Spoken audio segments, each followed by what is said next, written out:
Hi, everybody. Welcome to today's DLLS Cowboys Podcast. We are post-NFL Combine. Who are the winners? Who are the losers? We're negotiating with Osa. We're negotiating with Micah. And Jerry's being quiet. What is happening? The show starts. Meow.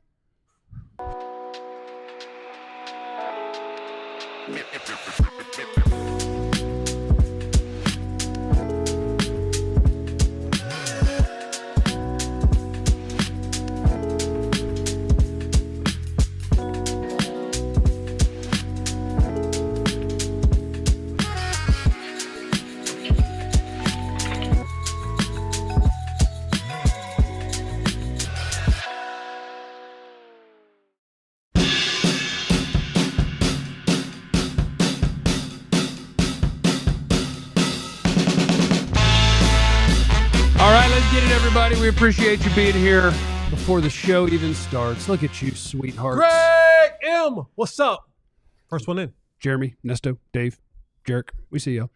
Hit the like button. Make sure you're subscribed to DLLS Sports on YouTube or else, which is, of course, not a threat. But welcome into today's show. We got Osa things. We got Micah things. We got Jerry things. We got draft things. Holy cow, what a broadcast we have for you. Welcome in. My name is Jeff.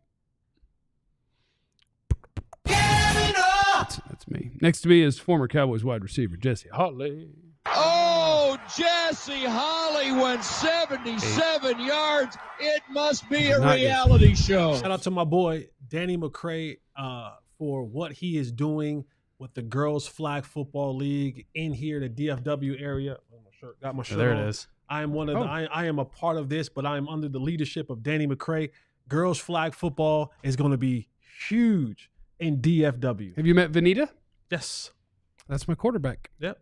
She was there. I won many natties. The greatest female flag football player in the history of the world, Vanita Crouch. She's local. Former SMU basketball player. Oh, shit. Yeah. Quarterback of Team USA. Best player of all time. Yep. Nice. Next to Jesse is the greatest beat writer in the history of the Cowboys, Clarence Hill. Club hop hop, where legends drop. Clarence Hill just can't stop.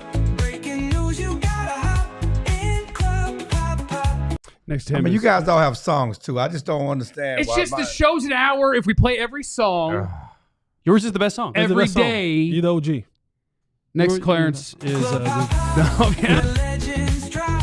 Clarence Hill just can't stop. Breaking news, you Can't stop. I can't stop. I gotta hop. I can't stop. Next Clarence is the second greatest beat writer in the history of the Cowboys, Joe Hoyt. Tell him something, Joe. And there's TC. Looking happy. TC's running the show today. Monday. Yeah. Monday. Club Pop is fire. Monday. Shout out to the guy asking about Trayvon Diggs getting traded. Shout out to Slick Rick Scoops on Twitter, who's got the world trading Trayvon Diggs while he's injured, which is fun. But Osa Odighizuwa, that we're doing. We're trying to get this dude signed. If they don't get him signed, what do we got? 4 days? 4 days till free agency? Is that right? Yeah, but if they don't get him signed, the Tuesday is a deadline for the franchise tag.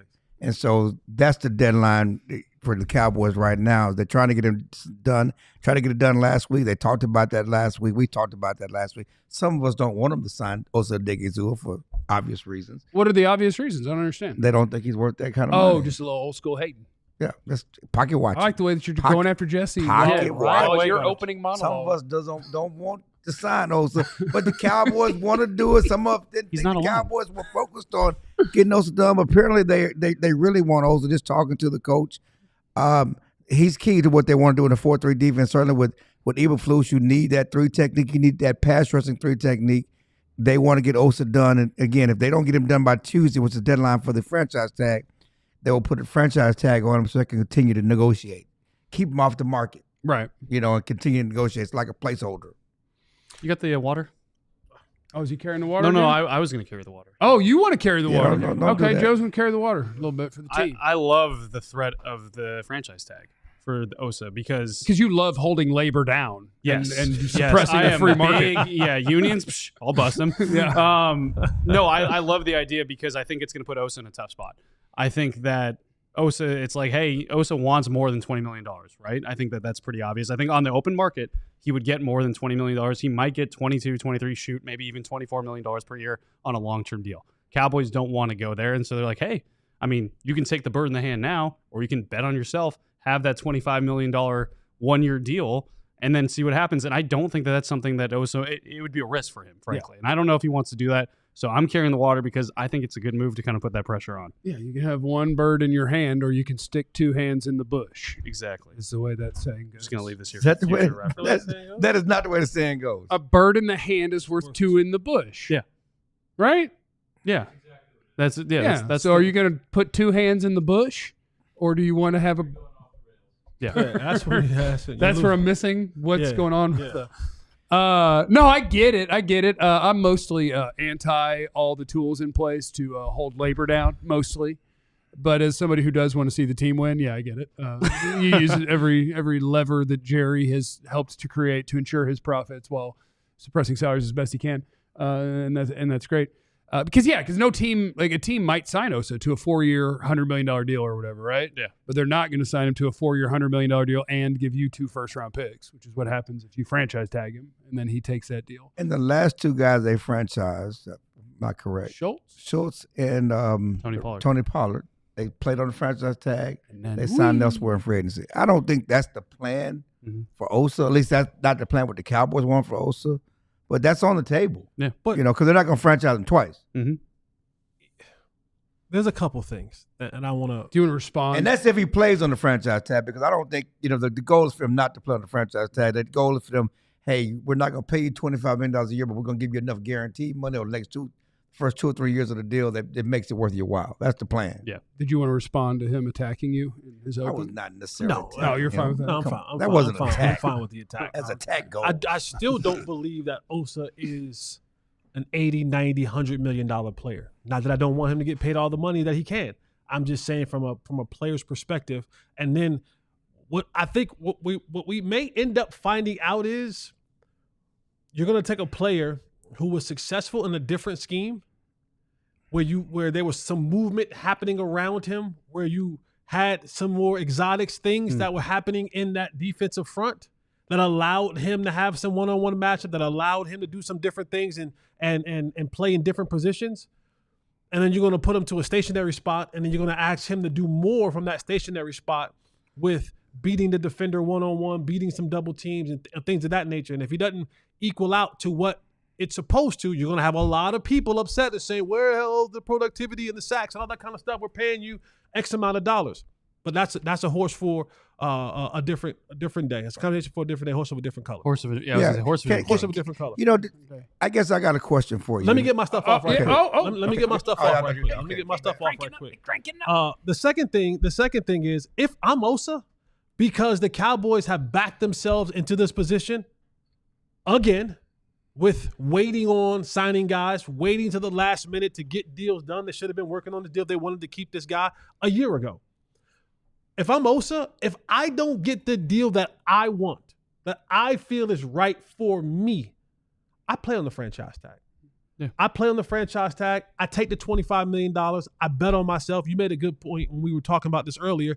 He's missed 1 game in his career. I bet on myself, and then I do enter free agency again next year and allow myself to go out there and find a market for myself. If I don't get the deal that I want, 25, like sometimes I think we look past 25 million American guaranteed dollars. I'll take it. That's life-changing money. I'll take that. That's life-changing money. If you never play another down and you had 25 American guaranteed dollars, you're doing quite all right for yourself, especially for someone who wasn't You're a third-round pick, right? When you weren't a very high draft pick, right. Yeah, right. So you've done well for yourself if you just get $25 million. But he won't just get that. He'll go on and play more football around the league if it's not for the Cowboys. But that's the thing. The Cowboys, and I'm also looking at I'm saying everyone else who got to this position, you eventually caved. I'm still looking at this thing and I'm saying you're gonna go into this year just with Mozzie. Good luck. Good luck with that. You're going to draft a guy and gamble again on another guy coming in being productive for you. Good luck with that. So if you want to franchise me, if I don't get the deal that I absolutely want for myself and my family, then I'll play on the franchise tag. I think there are 2 things at play here, and I hear you about should have signed him early. I think the fact that they're in Eberflus's defense makes him even more valuable than it was a year ago. I mean, you might have liked him early, and might have liked him last year, but because of the defense they're playing, he's even more valuable than he was a year ago. And maybe they didn't know that a year ago to get that done. But in value, I'm talking about in value is $14 million, $13 million. Oh, I agree. Whoever defense he's playing in this year, that's a value. That's value for him at this position. Maybe they didn't know what his future was a year ago. And what the value was a year ago to even give him a $14 million deal. I'm just saying, just to be the devil's advocate, the Eberflus defense is very important here. And I'm glad you brought that up about the stationary stuff, because we're going to talk about Micah as well, because they're trying to, obviously they've started negotiations with Micah on his long-term deal, contract extension, wherever he wanted. I asked Schottenheimer about that, about him being stationary, about Eberflus not having a history of moving guys around. And because that's what made Micah best. Where's Waldo? Last couple of defense, he's gonna line, blitz from the A gap and both sides line of scrimmage. And he said that's something Eberflus is open to, that he's going to move him around as the Cowboys have done the past couple of years, which also means they may do more with Osa and those guys as well. Because you talk about anytime I hear a coach says, we'll be open to it. We'll discuss it. Okay, but most guys in Clarence, you've been around this league long enough to know. Oh, that's a setup, by the way. It is a Jesse setup. just did a setup. Most of these guys who are in these positions stick to the lakes and the rivers that they're used to. So when I hear we're open about it, we're discussing it, we're thinking about it, means I'm going to be set in my ways. I may give you a little sprinkle here and there, but I'm going to be set in my ways. I'm going to do what I know best. I'm going to do what I'm comfortable with. And especially with a new defense that they're trying to learn, like we saw how long that took to get the Zim's defense down packed last year. So now that I come in here with a new defense, I want these guys to be in the right place, so at least we don't have to give up historic numbers in passing or rushing or whatever we did last year on defense. I hear you, but we're in the middle of negotiations. If I'm talking to Mike, if I'm Mike, listen, you signing me this money, you're going to use me to maximize me, okay? You're not investing in Micah and not getting the best out of Micah. You're not, there's a chance, well, most likely, he's going to sign the richest contract for a defender, possibly the richest contract for a non-quarterback until the receiver from Cincinnati signs or your boy from Cleveland gets a new deal. But that's all on the table. I'm not investing this type of money in Micah and paying him this type of money at the top of the market and not do what maximizes my return on investment to get the most out of Micah. I'm not, and so I think that's part of the negotiations. I hear you. But the money goes to Micah and it goes, now go do what you do best. It does, but to allow me to do what I do best. And what in I this do system. I'm again, conversations where they're going to move him around. Okay. I mean, you could say open. We're going to get lost in translation here, but they're going to move him around to allow him to continue to thrive as he's done the past couple of years. I don't think it's just hollow talk. Well, I don't think it's that hard. It's not that hard. Like Mike is going to line up on that side or that side, and he's going to go get your quarterback, no matter what. Yeah. And then sometimes, if as a defensive coordinator you can't go, okay, and sometimes you can go stand in the middle and do that. That's not hard. It is not the idea that it's like they're not using Micah. It's not hard. No, it's not hard. Rush the passer. But sometimes you'll walk in here and do it. The only reason it's a conversation is because Eberflus' system, he hasn't moved guys around. You play left end, you play right end, you rush from those spots, okay? His history has been leaving guys where they are. And with Micah, you want to move them around. Well, that sounds terrifying and terrible, for being honest. Right, just leaving guys where they are. This is what I do. Well, this is the NFL. We change what we do, like weekly, hourly, quarterly. Like you have to be able to do. But that seems to be the plan everywhere but here.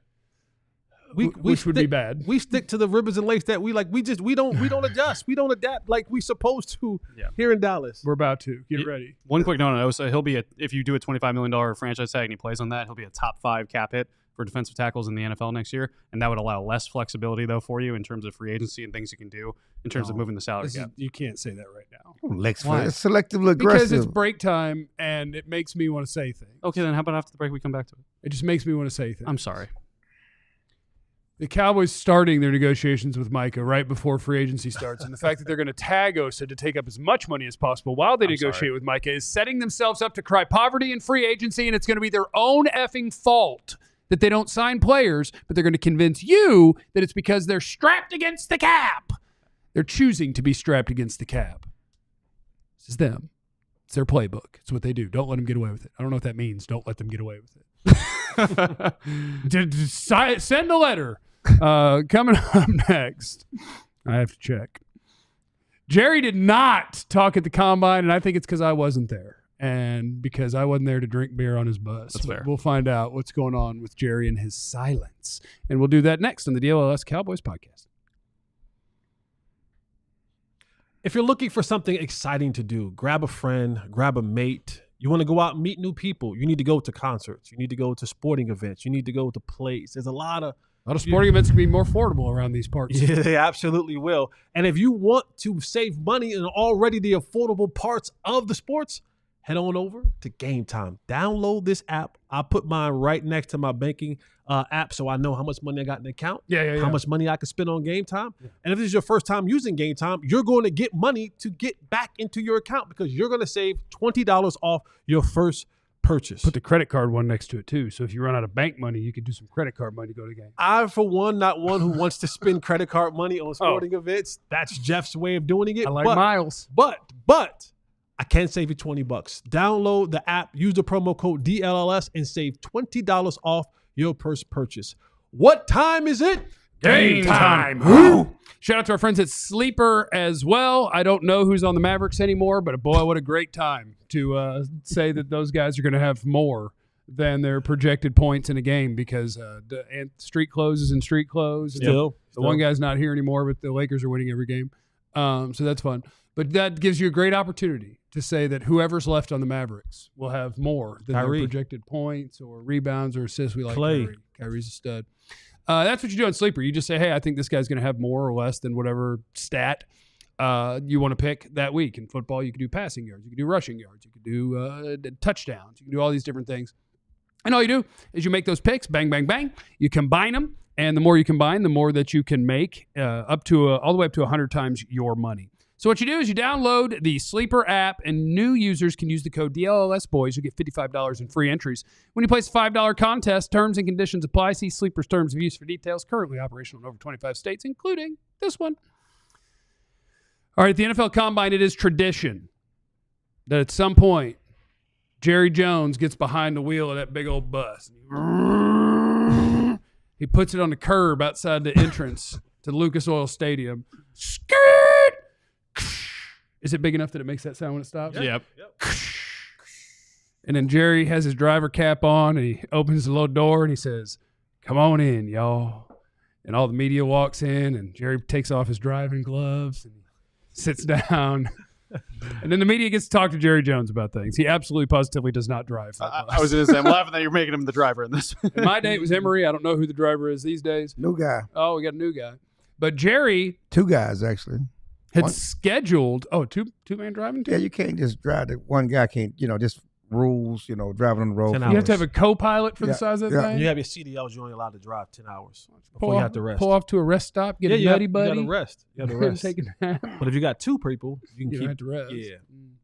So, Jerry, you've got the money to fill out your roster of bus drivers for you, but getting stuff for your team, kind of cash strapped there. But Jerry canceled? Like it was planned, wasn't it? It was planned. Yeah, it was planned. It was interesting because the bus. That'd be interesting. It's interesting.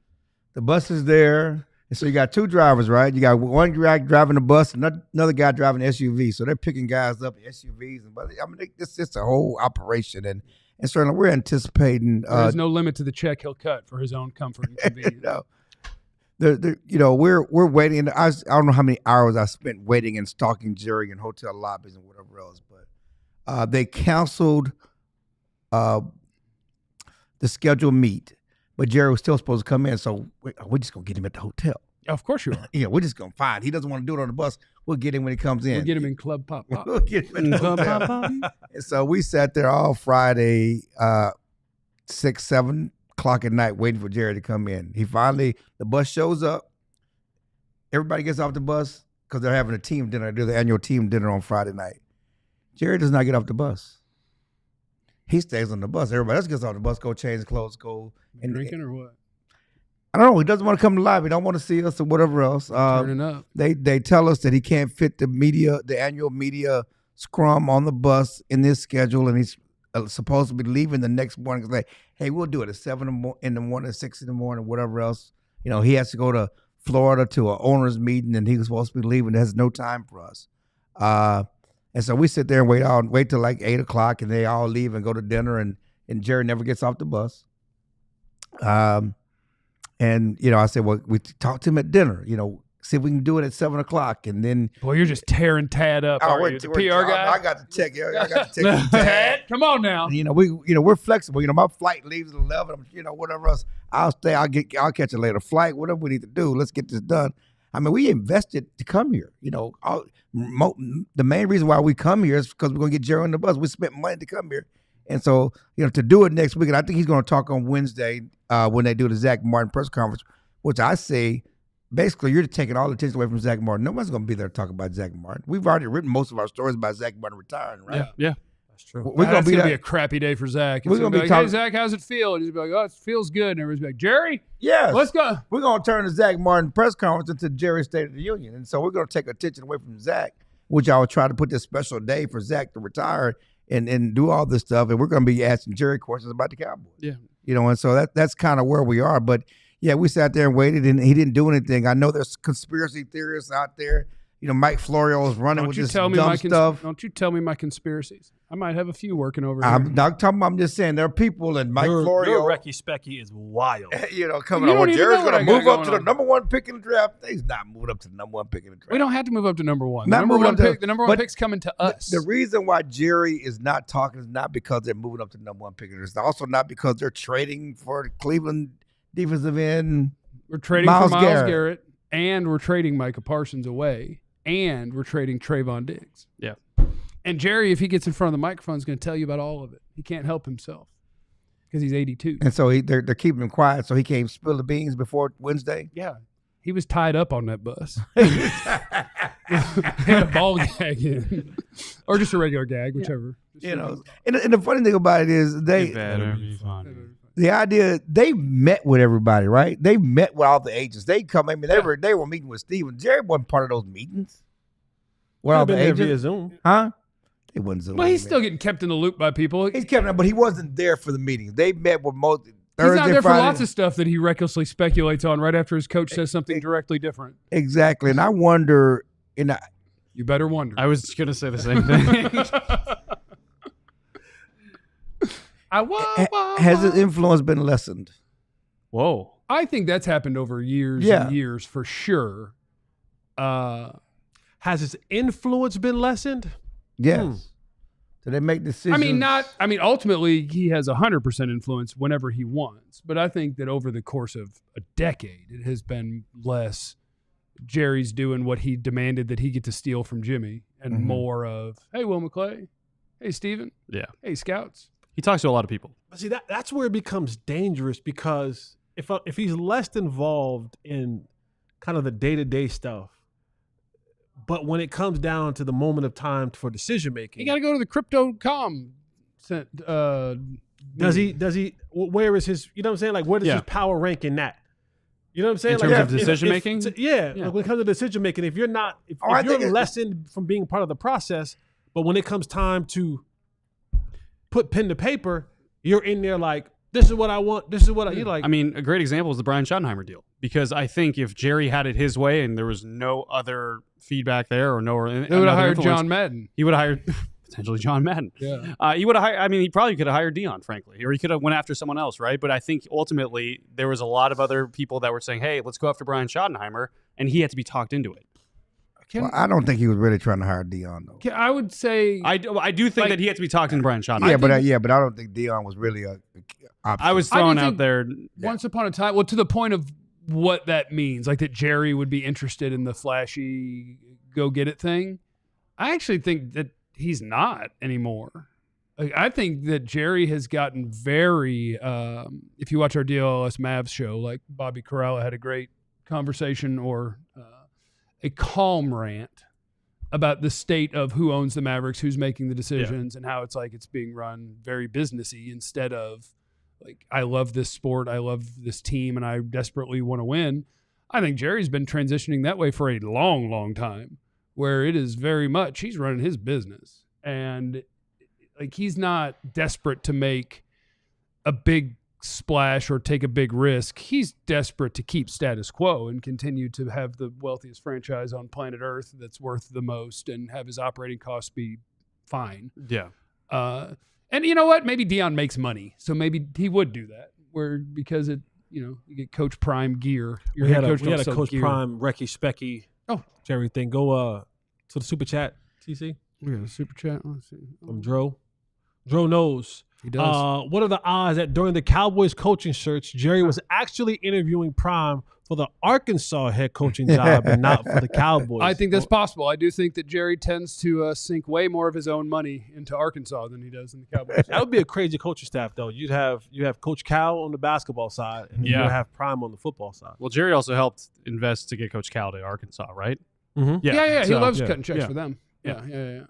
That's a lot of fun for him. Will McClay was speaking at a conference on Thursday or Friday, I believe, and it was a sports management conference where people were trying to get into the business, and they were trying to push it. Why don't you be the GM? He said, no, I'm not the GM. I like my role. I like what I'm doing with the Cowboys. Y'all get mad at Jerry, not me. Yeah. I get credit when it's good, blame when it's bad. He did tell some people that he's doing more and more, like he's part of the coaching search, and that Jerry's doing less and less.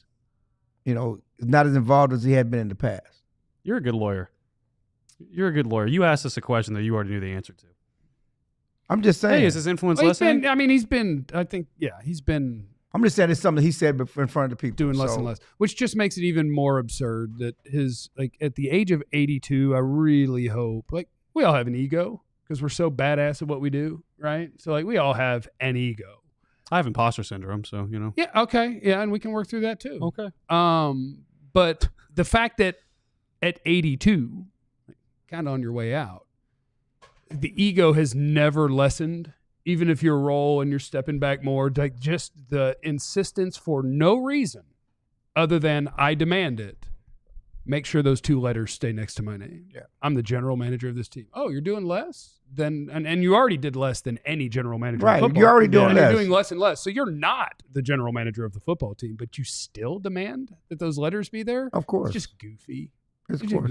And getting back to running the thing as a team, I think that, running the team as a business, that's what got Jerry in the Hall of Fame.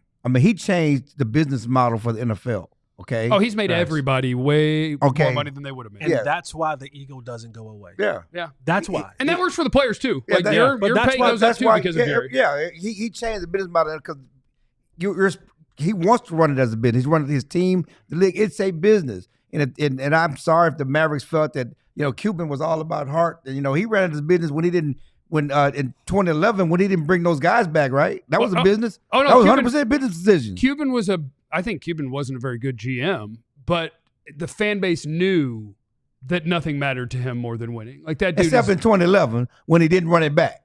Well, when they won the title, he didn't run it back because he didn't think they would win it with that. Well, because of the money, but he didn't want to pay the money either. It was a financial thing too. He didn't want to run it back and pay those contracts. He's blocked me on Twitter 3 different times, so I'm not here to defend Mark Cuban. I'm just saying though, it's a business. Ultimately, for all those teams, it's a business. Yeah, and so it's true. You just Cowboys, want to feel like for players and the front office, you want to feel like they care like you care. I think they've tried. They've made horrible mistakes. Whether you go back to when they tried with Joey Galloway, when they tried with Roy Williams, when he's done things. They've been mistakes. Yeah, I just think it didn't turn out right. The not learning that there's more ways to add talent and who they've signed and what they opt not to use and all that stuff is just are you really trying your best or are you trying to be relevant enough that we'll all be here? Well, we've been happy in 2016 that they'd have traded in the first round and got Paxton Lynch. They were looking for a quarterback. They were trying to get Paxton Lynch. Not me, because I was at the combine, and when he took the podium, they were trying to. We're going to get in the first round. We're going to get Paxton Lynch, and they fell in the deck. But they were trying to get Paxton Lynch and Connor Cook. Yeah. I'm just talking about the first round, though. Yeah. Tell them move it up in the first round and get a quarterback. I think they try, but they try in their own way, and that's where the problem lies. Coming up next on the DLLS Cowboys podcast, the NFL Combine is in the books. Who's on the way up? Who's on the way down? What does it have to do with the Cowboys at 12? All those things are next. Cookout season is underway. Lake season is underway. A little bit of boating. Crawfish boil. Crawfish boil is underway. Are you bringing out your kayak this season? Yeah. I'm gonna break it out real soon. Okay. Yeah. Okay. Kayak season is underway. All of these events that you need, the pool will be opening up pretty soon. You need a cooler, man. You need a cooler, and what better place to go get the latest and greatest? It's stylish, it's sleek, it's affordable. It looks good. It's durable. It keeps your beverages cold. It keeps the food cold. But then get one from Rugged Road. Head over to Rugged Road, outdoors.com. Use the promo code DLLS. Get 10% off a cooler. We love these coolers because they're upright. They'll float. They're not going to turn over. They float upright. They're float upright. They'll keep all your stuff cool. They look good. They're rugged for the road. So if you drop them, you can't hurt those things. No. So go ahead and get your Rugged Road cooler. Head over to Rugged Road Outdoors and get you a cooler today. Also, shout out to our friends at Lucy. This is my Lucy. There are many like it, but this is mine. This is my Lucy. Which flavor do I have? Berry citrus. I have the berry citrus Lucy. You crack it tastes like? Yeah, so what it is, it's 100% pure nicotine. I'm an 8 milligram guy right now. Tobacco free, straight up nicotine. And the pouches have a little extra surprise in there. What you do is, see here, step 1, put the pouch under your lip. Mm-hmm. Step 2, pop the little breaker that's inside there for more flavor. Keep that in your mouth for about 20 minutes and then dispose of that when you're done. They have all sorts of different products at Lucy, whether you like the pouches, whether you want the breakers with the extra flavor, whether you like the gum, whatever you need in your nicotine world. Lucy has got you covered. I think this is not the time for me to talk about that. Lucy.co/DLLS. Use the promo code DLLS. You get 20% off your first order. They've got a 30-day refund policy if you change your mind. Fine print. Only for adults of legal age. Every order is age verified. Also, I'm breaking the rules because we're over time, but it's part of the required. This product contains nicotine, and that's an addictive chemical. You need to know that. Combine's in the books, and it's great because especially when you guys went to Power 5 schools, you can talk crap about each other's players that either did well or didn't do well, but Clarence raised a finger. What's going on? I just want to say a little breaking news today, NFL breaking news. The Eagles are releasing Darius Slay, cornerback Darius Slay. Big play, Slay. That's what they do. And when they're done, they'll turn it over. They got the 2 rookie cornerbacks hit last year. And they're going to eat his dead money, and then they're going to reinvest in somebody else for the next 4 years or 5 years, and they won't pay for it for another 5 years. Darius Slay, your watch has ended. Who's next? Myles Garrett. Yep. Hold on. Let me see his contract. Let's see what they're eating because it's what they do. That much, I don't think it was. There was a question about him. It was him coming back last year, and I think Slay, this would have been his last year. They are, they're going to have to be doing something weird. Is it post-June 1? Because if it's not post-June 1, that is negative $9 million in cap saving. It's got to be post-June 1. Yeah, they just announced it. It probably will be. They just announced it today. Okay, so it's going to be spread out over multiple years. Plus, they have void money that they have to eat for 4 more years of contract that he won't be here. So, yeah, they're going to eat a bunch of money for Darius Slay, and they don't care. They're just going to sign another guy and move on. They don't fear the Reaper, they said. They're just going to move on with their day. So the NFL Combine happened, and it's always fun. Oh, we got a $50 one. Let's go. Hey, guys. Love the show. Cody. Cody, would you like to step into Club Pop by chance?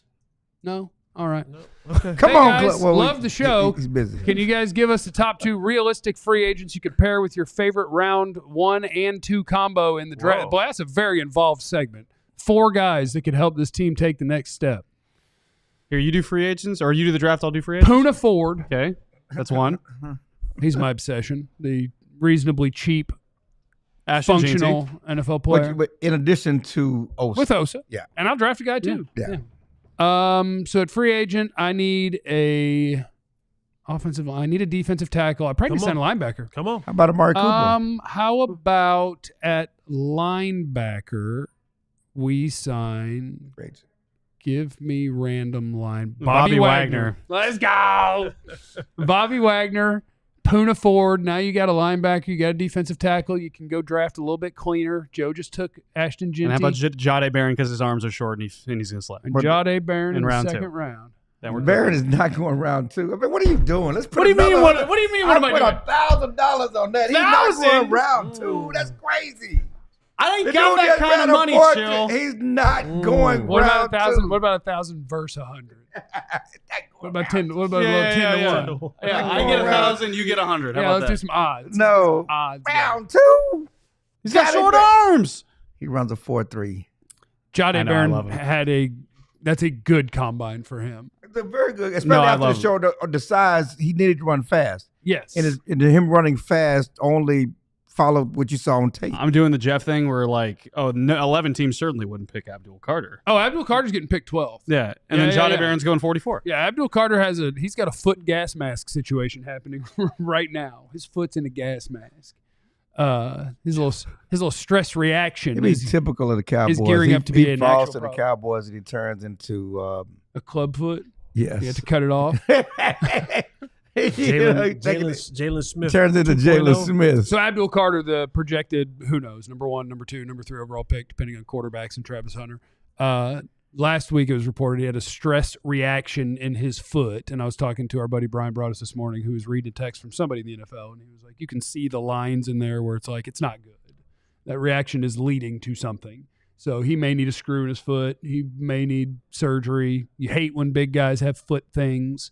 And so I need that to be the gas mask that gets him to 12. It could. Feet matter. Feet matter. Feet matter. More ways than one. You need feet. Just talking about what happened at the combine. Certainly, you got the rumors regarding Abdul Carter. Who are your biggest risers? I mean, you saw. I mean, obviously, since I'm going to keep my own agenda. I mean, I think Matthew Golden from Texas. So Matthew Golden at Texas, I think, running the fastest 40 for any wide receiver at the combine, 4.29, which is probably the second fastest 40 overall. Mm-hmm. Was anybody else faster than that other than Hairston? Did he get corrected to 4.3 or was he 4.28? I thought he was 4.3. Am I true? No, 4.29 was the fastest. Okay, yeah, I think Golden was the fastest. He was the fastest at the combine. Of his 4.29, they made it a 4.28, and then the official must have been like a 4.3. But no, Matthew Golden, the Texas receiver, what he ran is awesome. Like, he's not slow on tape. But I wasn't watching him on tape like that's the fastest receiver in the country. And so I think that says a couple of good things about him. Number one is that, like, you can't lie on running the 40. He ran a 4.29. Right. And I think number two is it kind of fits in a mold that I've created in my own head, knowing nothing about him. But I started watching Texas receivers because coming into the season, Isaiah Bond was considered a premier prospect. Right. Mm-hmm. And as I'm watching Isaiah Bond tape, in my notes, I'm like, check number 2. You were on this early. Check on number 2. Right. Who is number 2? And Matthew Golden wears number 2. And so then I go look up the Texas football stats because I don't watch it like that during the season. Like, I'll watch the games, but I'm hanging out and drinking and I'm waiting for the draft. And then so I'd go look it up and I'm like, it's their number 1 receiver and he's draft eligible. Why have we not heard this guy's name? He's the best receiver on the team. That's weird. But then to go outrun every receiver and the 2 guys on your own football team who were out there publicly saying, I'm going to run a 4.1, I'm going to run a 4.2, Isaiah Bond and Jaden Blue, and to quietly go be the fastest one, I just, in my mind, it says a lot about him that real G's do move in silence, like lasagna. Real Matthew Goldens. And to just let other people talk about whatever you want to talk about. Y'all can talk about Isaiah Bond all year. I'll be the number 1 receiver. You guys can talk about how fast you're going to run. I'll go faster. Yep. I think all of that is really good for him. And I don't think it's impossible that he's the first receiver drafted. Yeah. I don't think it's impossible.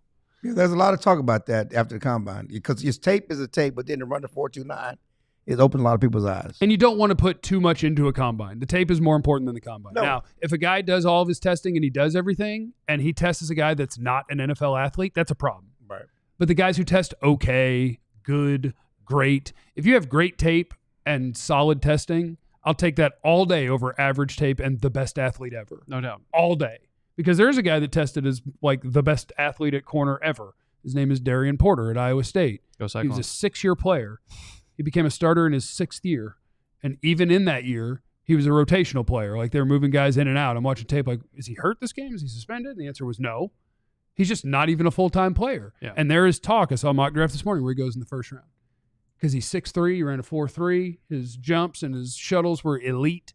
So like he's just an elite athlete that's 6'3" that lines up at corner, and his tape says pick me in the 7th round. And somebody might take him way before that and try to be a hero. I wouldn't.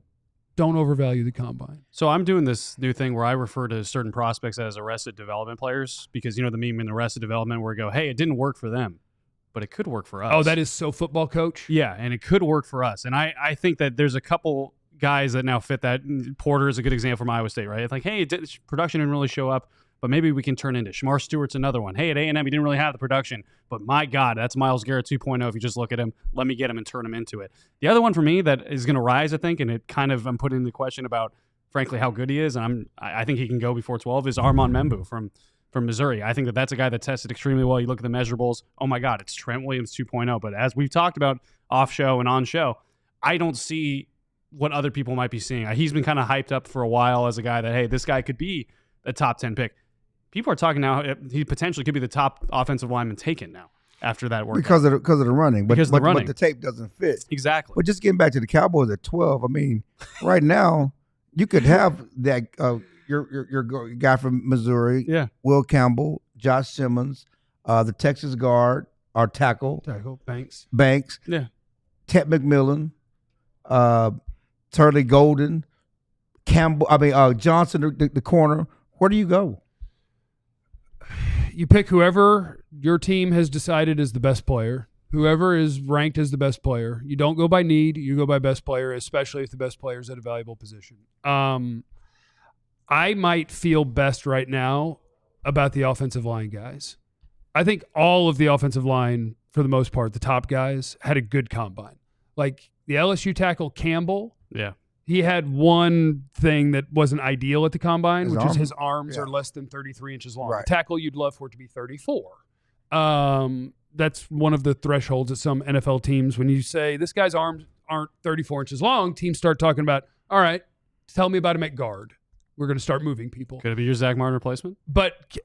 And Campbell, but he tested great. Athletically, he tested great. So I think he had a good combine. He's just arms. He's not the ideal tackle prospect to some teams. Kelvin Banks, some people thought he was going to be 6'2", 6'3", the Texas left tackle. He's 6'5". That was big for him, and his athletic testing was solid. Yeah. The other top offensive lineman, Josh Simmons got the medical eval, was good.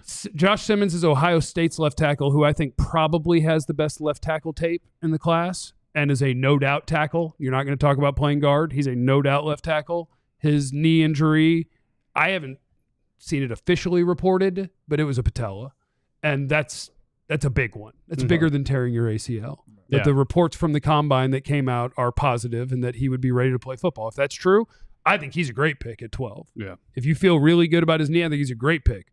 But are the Cowboys open to taking a guy who is a left tackle, or would they be more likely to take a guy who might have played tackle but is going to be a right guard and give Guyton another year? Right. That's the sort of stuff that I think for the team matters.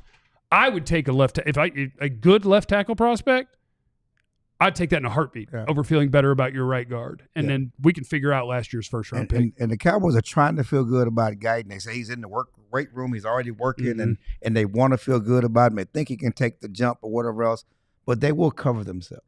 I mean, you can't, But they're going to cover themselves with a Chuma type, right? Yeah, I don't know. Well, maybe they cover themselves in the draft, but they will cover themselves. One thing that I did hear that's on your agenda, they're not taking a tight end in the first round. That's the cowards. That was my agenda. So when you got Tyler Terrence Warren. Ferguson, It won't be in no round Tyler 3. Warren. They won't. I mean, I think he may be good. Most mock drafts haven't gone before the Cowboys pick anyway. But they won't take Tyler Warren. They won't take a tight end in the first round. All the big name running backs tested well too. Omarion Hampton had an incredible day. And I talked to his position coach. I saw that. Yeah, that was awesome. Yeah. The Ohio State running backs both had a great day. For Quinshon Judkins, who's the bigger one, to run sub 4.5 was great for him.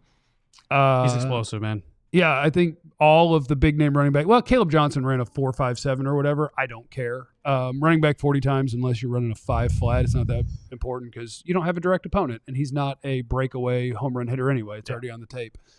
So there's your combine, and we can do more combine. And if you have questions or thoughts about the Cowboys at 12, firemen in the chat. Super chat real quick, Max. In my mind, it doesn't matter who you draft on offense. Dak will make them better, in my opinion. Raheem Rocket Sanders was my biggest riser. # Jihad Campbell at 12. Yeah, those were 2 good guys at the Combine. Love me some Rocket Sanders. Love me some Jihad Campbell because I want Jerry to have to say Jihad all the time. Coming up next, there's also a trade that affects this division. Where are the Cowboys right now? And how does that trade stack up to what they've been doing when they trade people? All that next on the DLLS Cowboys Podcast. Let's talk about being a diehard. Sign up or else, which is not a threat. There's a QR code on your screen where you can sign up to be a diehard. But if you're listening, then you would want to go to alldlls.com/diehard and sign up because it's the greatest value in sports. And we still have the spring training thing Do we? on. Are you sure? Are you sure? It's through spring training. It's through spring training. It's through spring training. So it's still $48 to sign up to be a diehard. Oh, you're crushing. That's Normally $4 it's like a month. $80. Yeah. $4 a month for what you get for being a diehard especially during NFL draft season when you get access to all of the Fran Duffy stuff, who is our draft guy that has an incredible guide with scouting reports, position rankings. It's updated all the time. That's absolutely incredible. You also, of course, get your diehard level content, some of the written content from Joe and Clarence and Jeff with the Rangers and Tim and Stein with the Like it's awesome stuff. You get access to literally everything you could want to know about all of your sports teams in DFW when you sign up to be a diehard. It's $4 a month. $4 a month, and on top of that, get a free T-shirt. You get to pick a free T-shirt from the merch store. How about that? They're pretty sweet. You also get 20% off any merch. This is not a T-shirt, so you could buy this bad boy and get 20% off if you were a diehard. So you get that hookup. You get a carrying card. Well, you get a diehard carrying card. No, they do. You do. They do. They do. I've seen it. It looks cool. We have not signed up to be diehards. I thought that I could do an end around, and because I work here and get a card, hadn't happened. Hadn't worked out for me. We signed up to be the diehard drivers. Yeah. Can't get a carrying card to save my life. Mm-hmm. The day that I get one is going to be such a great day. We are the Jihad Campbells of no. I don't even know what that means. The Jihad. Never mind. I don't even understand. But anyway, it's a great value, and it keeps you up to date on all your sports teams. Plus our Discord lounge, you get to be in there, and we're all hanging out in there talking about all the things. So alldlls.com/diehard. Deebo Samuel's on the move. Deebo Samuel's going to be a Washington Commander.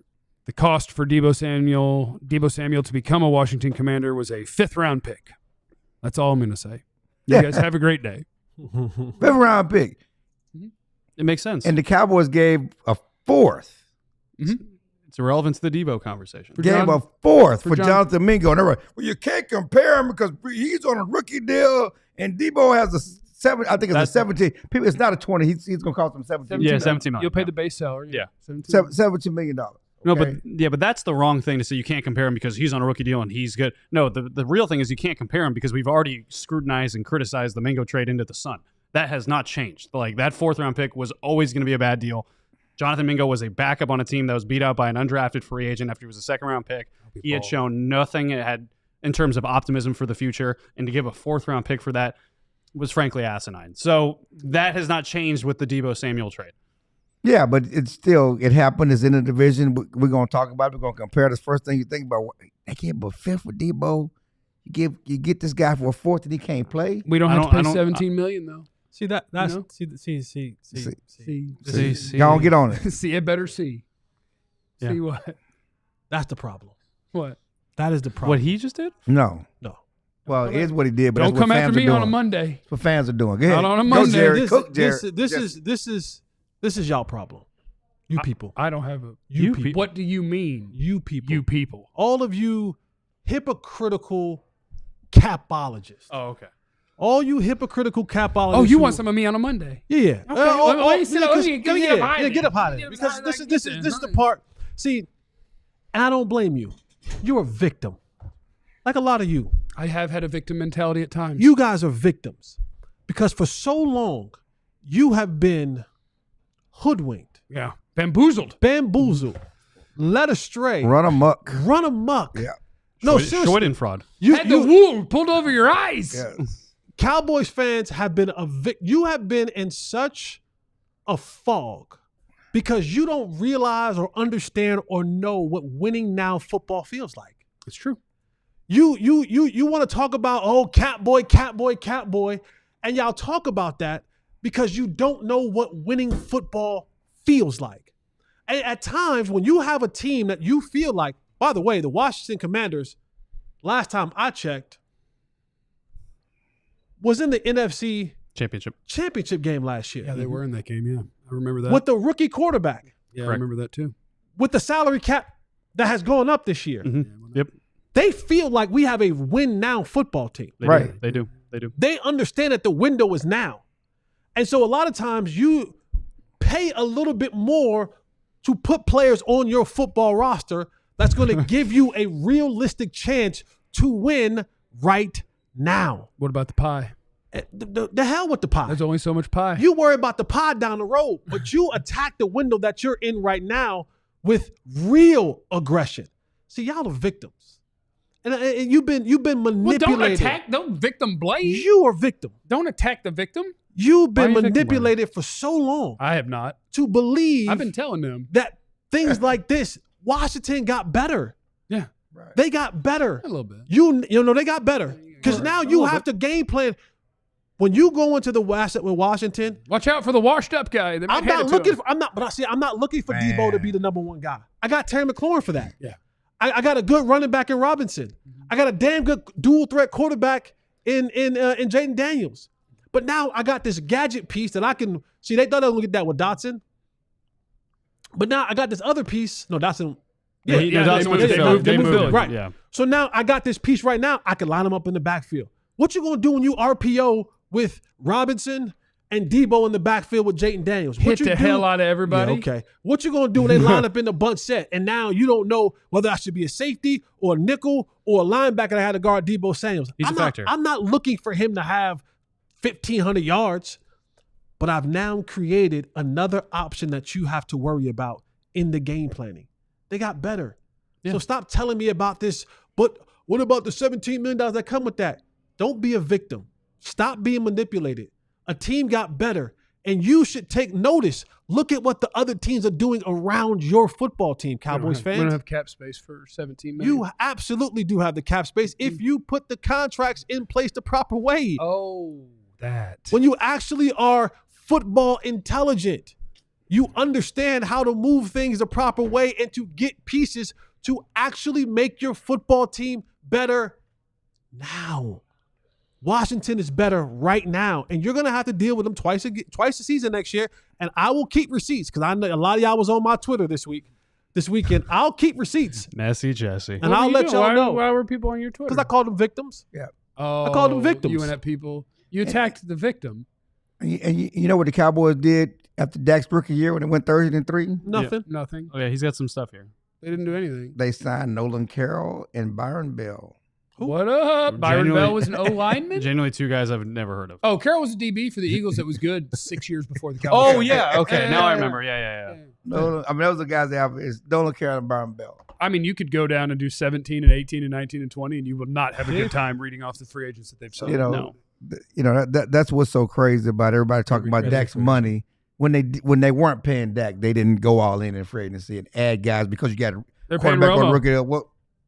Only so much pie. Only so much pie. One other thing, the people keep talking about this, what the Cowboys are going to do in free agency. There's this rumors that they're going to go after some veteran receivers. They're not trading for a veteran receiver. Well, no, they already did. They've got Mingo. It's Camp Mingo this year. I really hope he's good. I'm sorry for the crap you have to take, Mr. Mingo. Like all you have done is play football. It's not your fault. Yeah, he was putting it on about Jerry. He was putting it on unfair position. Yeah, we're talking about Jerry. Yeah, because there's this somebody where they're going to be in the market with Cooper Kupp. They're not trading for Cooper Kupp at his salary. Well, we've already talked about this too. Yeah, you wait for him to get cut. You wait for him to get cut. Okay, that's fine. Yeah, but I'm saying they're not trading for Cooper Kupp right now. He's obviously he's trying to take a trade, get a better situation. But Cooper Kupp would be a good addition. He's injury prone. I think you could put Cooper Kupp and Deebo on the same team just to watch a couple of wash guys run around until something hurts and then they limp off the field. I think that would be a great combination. Yeah. I mean, he could help your football. He would. The same thing we're talking about Deebo. He helps. Yeah, he can help your football team. When healthy. Yeah, Which is a concern. Same thing with Deebo. It's the same thing with Deebo. What? Go look at how many games Deebo's missed the last few years. It's the same story. What's going on? It's not a win-down football team. You're adding guys that won't help you win now. This team is the way it's currently constructed. You need a crap ton of help. No doubt. Cooper Kupp. Cooper Kupp helps. And like 6 other dudes. Okay. They need So who do you want then instead? They DK believe Metcalf? they're win now. They believe they're win now. They believe they're around the rim. That's a stinky rim. They're around the anus rim. That's what Can't Wow. say that. Remember, we're on the. But They, you did. they believe they're winning. This is not a 2 or 3 year project. No, yeah, but the problem is, I think to Jesse's point, is that they believe they're in a win now window, and yet they don't operate that way. But they haven't. Like they believe, what I'm saying. They Yeah. believe that they're in a, but that doesn't mean that adding somebody who can help is a bad thing. Like Cooper Kupp would be a good idea for what you're saying. That would be operating in a win now way. You would be trying to get better, and then now go do that 6 more times.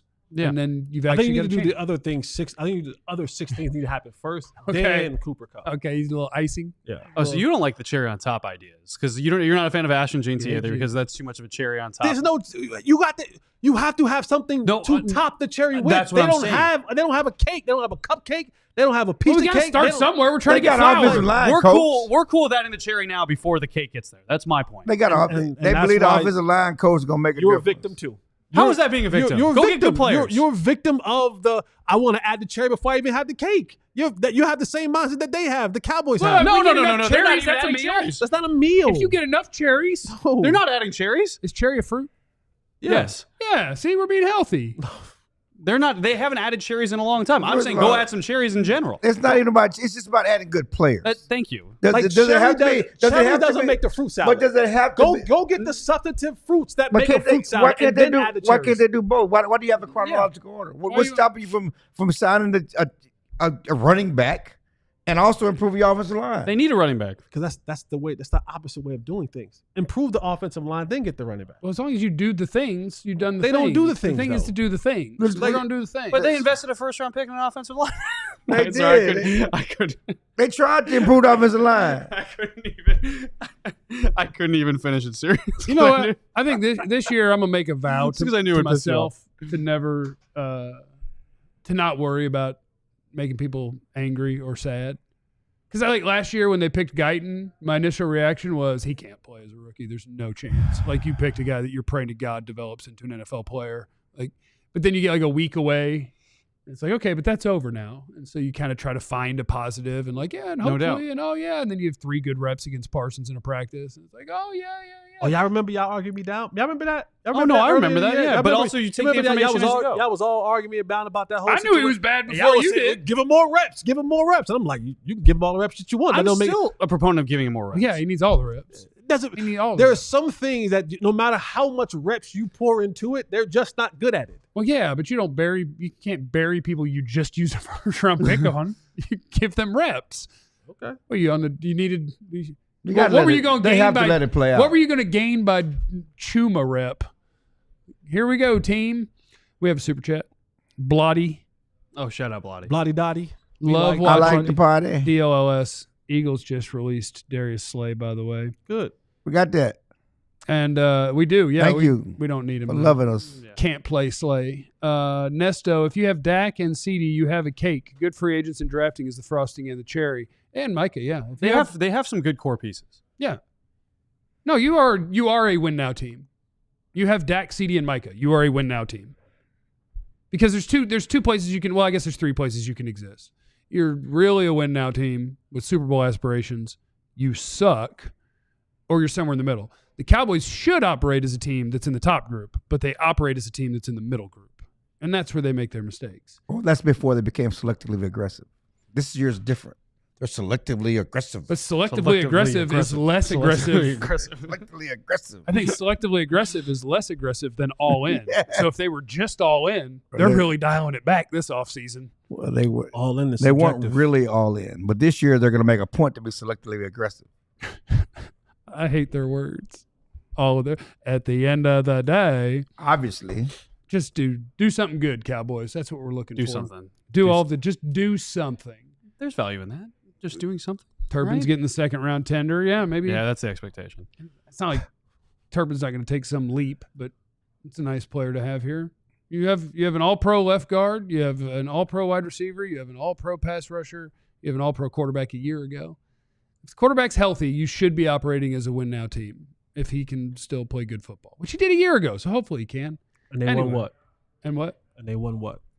Bunch of games. Yeah, they were injured last year. Too. Bunch of games is good. No, you're talking about when he was a pro. In his pro They won 12 games. That's good. You just got to do better after that, which means you need like 3 or 4 more good players like the other teams have because they get the good players. Okay. You don't even want the good players. He tried to get you a good player. You're like, I don't want that one. You gave me a 32-year-old injured so player. Y'all are praising Deebo. No, I'm not praising Deebo. But that's a cherry. Like Deebo's a cherry. Oh my! Is he not a cherry? You can't praise Deebo and then criticize the addition of Cooper Kupp. I'm talking about he's a cherry for Washington. No, facts. No, yeah, I agree. You can sign your cherry and then we'll cake it up in the draft. Cake. Pop. Who Jesse, you like it? We gotta go. Y'all talking too much cherries for me. We'll see you tomorrow. Remember, you have no idea what anybody's going through, so be cool to everybody. We love you. Be eliminate the contingencies. We all silly like the mayor.